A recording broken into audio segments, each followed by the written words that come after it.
Hello and welcome everyone two online study with Priyanka. যে সমস্ত স্টুডেন্টসরা পলিটেকনিকের first ইয়ারে অ্যাডমিশন নিতে চাইছো তাদের জন্য অফিসিয়াল যে ইনফরমেশন ব্রাউচার সেটা কিন্তু চলে এসেছে। তো সেটা তোমরা অফিসিয়াল ওয়েবসাইট থেকে গিয়ে ডাউনলোড করে নিতে পারবে। তো এবার দেখে নেবো আমরা যে কী কী বলা হয়েছে তোমাদের ইনফরমেশন ব্রাউচারে, যে এবছর তোমাদের অ্যাডমিশন প্রসেসের কী কী স্টেপস থাকছে। তো সবার প্রথমে যারা এখনও জানো না যে তোমাদের অফিসিয়াল ওয়েবসাইট কোনটা বা এটা কোথা থেকে তোমরা ডাউনলোড করবে, https://scvtwb.in। তো এখানে তোমরা স্ক্রিনে যে দুটো ওয়েবসাইট দেখতে পাচ্ছ, এখানে গিয়ে তোমরা তোমাদের এই যে ইনফরমেশন ব্রাউচার এটা তোমরা ডাউনলোড করে নিতে পারবে। সো সবার প্রথমে যেটা তোমাদের ডেট মাথায় রাখতে হবে যে last date of submission of online application form হচ্ছে 10th জুন 2025। তো 10th জুনের মধ্যে তোমাদের কিন্তু সবাইকে তোমাদের যে অ্যাপ্লিকেশন সেই প্রসেসটাকে কমপ্লিট করে ফেলতে হবে। এবং এটাতে কারা কারা অ্যাপ্লাই করতে পারবে, যে সমস্ত স্টুডেন্টসরা মাধ্যমিক পাস করেছো বা 10-এর ইকুইভ্যালেন্ট এক্সামিনেশন পাস করেছো এবং তোমাদের সায়েন্স, ফিজিক্যাল সায়েন্স বা ম্যাথামেটিক্স এই সাবজেক্টগুলো কিন্তু থাকতে হবে। তো শুধুমাত্র এবার যারা পাস আউট তারা নয়, মানে এবার যারা মাধ্যমিক দিয়েছো তারা নয়, যে সমস্ত স্টুডেন্টসদের মাধ্যমিকের কোয়ালিফিকেশন মিনিমাম আছে তারা কিন্তু সকলেই এটাতে অ্যাপ্লাই করতে পারবে। এবং ডেট অফ বার্থ তোমাদের আপার এজ লিমিট কিছু নেই, বাট 1/7/2010 আফটার যেন না হয়। এবং তোমাদের এই যে ডিপ্লোমার যে কোর্স এটা কিন্তু 3 ইয়ার্সের কোর্স। এবং তোমাদের ফর্ম ফিল আপের জন্য 450 টাকা লাগবে। এবং যে সমস্ত স্টুডেন্টসদের ভ্যালিড কন্যাশ্রী এনরোল আছে বা তোমাদের কন্যাশ্রী আইডি আছে তাদের জন্য কিন্তু 225 টাকা। এবং এই যে পেমেন্ট তোমরা তোমাদের নেট ব্যাংকিং বা ডেবিট কার্ড বা ক্রেডিট কার্ড বা ইউপিআই এর মাধ্যমে করতে পারবে। এবং যারা যারা ফর্ম ফিল আপ করবে তারা চেষ্টা করবে নিজেদের কোনো ফ্যামিলি মেম্বারের যদি ইউপিআই বা ডেবিট কার্ড বা ক্রেডিট কার্ড এগুলো দিয়ে পেমেন্ট করতে পারো। তার কারণ হচ্ছে ফর্ম ফিল আপ করার সময় অনেকেরই হয় সমস্যা যে হয়তো একবার টাকা কেটে নিল কিন্তু তোমার প্রসেসটা হলো না, তো সেক্ষেত্রে তোমাকে ডাবল পেমেন্ট করতে হবে। তো সেটা তোমরা রিফান্ড পাবে ঠিকই, কিন্তু মানে সমস্ত ফর্ম ফিল আপের প্রসেস যখন শেষ হয়ে যাবে তো অনেকটা পরেই, অনেক মাস পরেই হয়তো সেই টাকাটা তোমরা রিফান্ড পাবে। তো সেক্ষেত্রে যদি নিজেদের কারোর অ্যাকাউন্ট থেকে করো তো টাকাটা রিফান্ড পেতেও তোমাদের সুবিধা, বা পরবর্তীকালেও তোমাদের অপশন থাকবে যে তুমি কোন অ্যাকাউন্টে টাকাটা রিফান্ড পেতে চাও। যারা যারা বাইরে ধরো কোনো সাইবার ক্যাফেতে গিয়ে ফর্ম ফিল আপ করছো তো তাদের কাছে পরবর্তীকালে যদি ডবল পেমেন্ট করতে হয় অপশন চাওয়া হবে যে তুমি কোন অ্যাকাউন্টে টাকাটা ফেরত চাইছো। তখন কিন্তু নিজেদের ফ্যামিলি মেম্বার বা নিজের যদি কোনো ইউপিআই আইডি থাকে সেই যে ব্যাংকের যে ইনফরমেশন সেটা দেবে, তাহলে তোমরা নিজেদের অ্যাকাউন্টে টাকাটা কিন্তু ফেরত পেয়ে যাবে। তো চেষ্টা করবে যে নিজেদের অ্যাকাউন্ট থেকেই পেমেন্টটা করার। এবং অ্যাপ্লিকেশন করার পরে তোমাদের যে অ্যাপ্লিকেশন ফর্ম সেটার ফিল্ড আপ যে একটা কপি সেটা কিন্তু ডাউনলোড করে নেবে।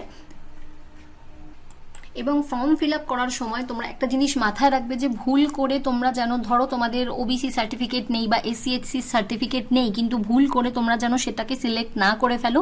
তার কারণ হচ্ছে যখন তোমাদের র্যাঙ্কটা আসবে, তুমি যদি ধরে নাও তোমার এসসির সার্টিফিকেট নেই বাট তুমি এসসি সিলেক্ট করলে, তো তোমাকে যে র্যাঙ্কটা প্রোভাইড করা হবে সেটা তুমি এসসি সেই ভেবেই কিন্তু র্যাঙ্ক প্রোভাইড করা হবে। এবং পরবর্তীকালে তুমি যদি সেই সার্টিফিকেটটা শো না করতে পারো তাহলে কিন্তু তোমাকে যে সিটটা অ্যালট করা হবে সেই সিটটা কিন্তু দেওয়া হবে না।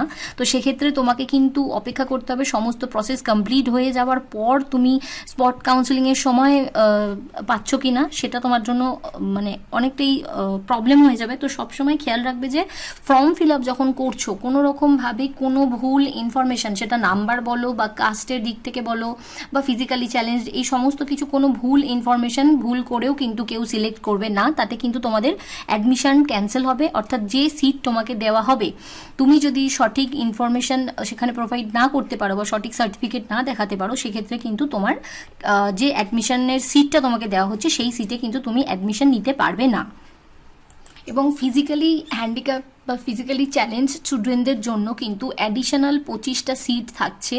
কোন কোন কলেজে? North Calcutta polytechnic, Birla institute of technology are the regional institute of printing technology.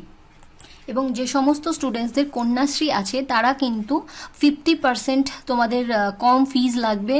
The cost of admission ফিজ এবং রেজিস্ট্রেশন ফিজ, কাউন্সিলিং ফিজ সবেতেই কিন্তু তোমাদের 50% করে কম টাকা লাগবে। তো এটা যাদের আছে তারা কিন্তু ডেফিনেটলি এটা কন্যাশ্রীতে ইয়েস করবে।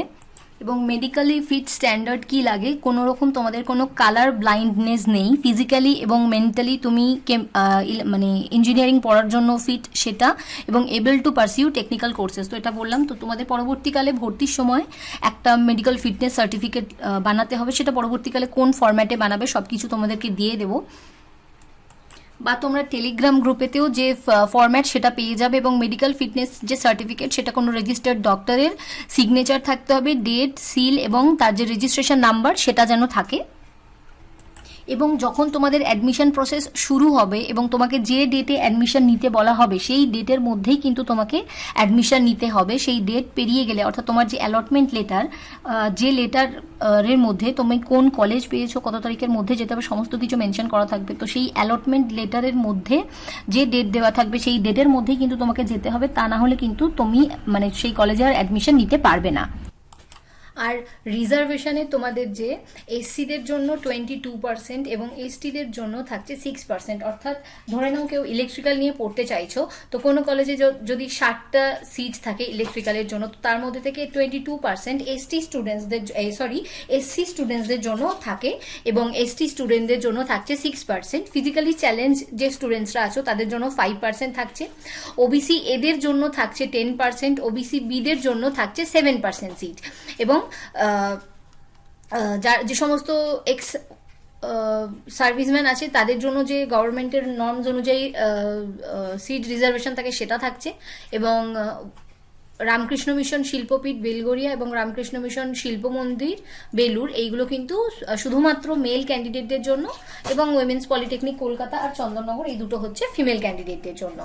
আর 50% কিন্তু তোমাদের থাকছে ডিস্ট্রিক্ট কোটা, অর্থাৎ যেই ডিস্ট্রিক্টে থাকো সেই ডিস্ট্রিক্টে তোমাদের যে কলেজগুলো আছে তার 50% সিট কিন্তু সেই ডিস্ট্রিক্টের স্টুডেন্টসদের জন্য রিজার্ভ করা থাকবে। কিন্তু তোমাদের ডিস্ট্রিক্ট যেমন ধরো কলকাতা, সাউথ 24 পরগনা, নর্থ 24 পরগনা, হাওড়া এবং কল্যাণী এবং নদিয়া ডিস্ট্রিক্টের আন্ডারে যে চন্দননগরের এই সমস্ত তোমরা দেখতে পাচ্ছ স্ক্রিনের মধ্যে, এবং হুগলি ডিস্ট্রিক্টে যে সমস্ত কলেজগুলো আছে, তো সেই সমস্ত কলেজে কিন্তু ডিস্ট্রিক্ট কোটা অ্যাভেলেবেল থাকছে না। সেটা তোমাদের যে মাধ্যমিকের নাম্বার তাতে তোমরা যে স্কোরটা পাবে সেই অনুযায়ী তোমাদের যে র্যাঙ্ক আসবে সেটাতেই তোমাদের কিন্তু রিজার্ভেশন দেওয়া মানে সিট দেওয়া হবে। এগুলোতে কোনো ডিস্ট্রিক্ট কোটা থাকছে না। বাকি যে সমস্ত কলেজে আছে সেখানে কিন্তু ডিস্ট্রিক্ট কোটা থাকছে, এবং 20% সিট কিন্তু ফিমেল ক্যান্ডিডেটদের জন্য রিজার্ভ থাকে, এবং ল্যান্ড লুজার যারা আছো তাদের জন্য 2% সিট কিন্তু রিজার্ভ থাকে।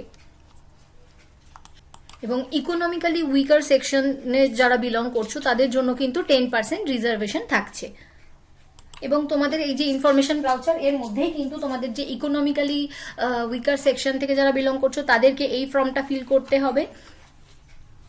এবং যে সমস্ত স্টুডেন্টসরা TFWর আন্ডারে ফিল করবে আর কি, তাদের যে ফ্যামিলির ইনকাম সেটা 8 লাখের মধ্যে হতে হবে, মানে তার যেন এক্সিড না করে। এবং তোমাদের জন্য কিন্তু 5% ইনটেক ক্যাপাসিটির যে টোটাল তার কিন্তু 5% রিজার্ভেশন থাকছে TFW স্টুডেন্টসদের জন্য। তো সেটার জন্য কিন্তু তোমাদের এই ভাউচারের মধ্যেই ফরম্যাট আছে, সেটাকে ফিল করতে হবে। এই ফরম্যাটটাকে তোমাদেরকে ফিল করতে হবে এবং ভর্তির সময় তোমাদেরকে এটা কিন্তু প্রোভাইড করতে হবে। আর ডোমিসাইল সার্টিফিকেট, অর্থাৎ তোমরা পশ্চিমবঙ্গের যে স্থায়ী বাসিন্দা সেটার জন্য প্রোফর্মা A, B অথবা C। যে সমস্ত স্টুডেন্টসরা 10 বছর ধরে ওয়েস্ট বেঙ্গল আছো কন্টিনিউয়াসলি তাদের জন্য প্রোফর্মা A এবং B। তো আগের ইয়ারে কোনো কলেজ প্রোফর্মা A নিয়েছিল, কোনো কলেজ B নিয়েছিল, এবং কিছু কলেজ A এবং B দুটোই নিয়েছিল। তো সেটা তোমরা যখন অ্যাডমিশন পাবে তোমাদের যে লেটার দেবে অ্যালটমেন্ট লেটার তার মধ্যেই মোটামুটি মেনশন করা থাকবে। তো এগুলো কিন্তু তোমাদেরকে ভর্তির সময় ডকুমেন্টসগুলোকে প্রোভাইড করতে হবে। এবং যে সমস্ত স্টুডেন্টসরা কলকাতা ওয়েস্ট বেঙ্গলের রেসিডেন্ট নয় তাদের জন্য কিন্তু প্রোফর্মা C, তাদেরকে এই প্রোফর্মা Cটা ভর্তির সময় তোমাদেরকে প্রোভাইড করতে হবে।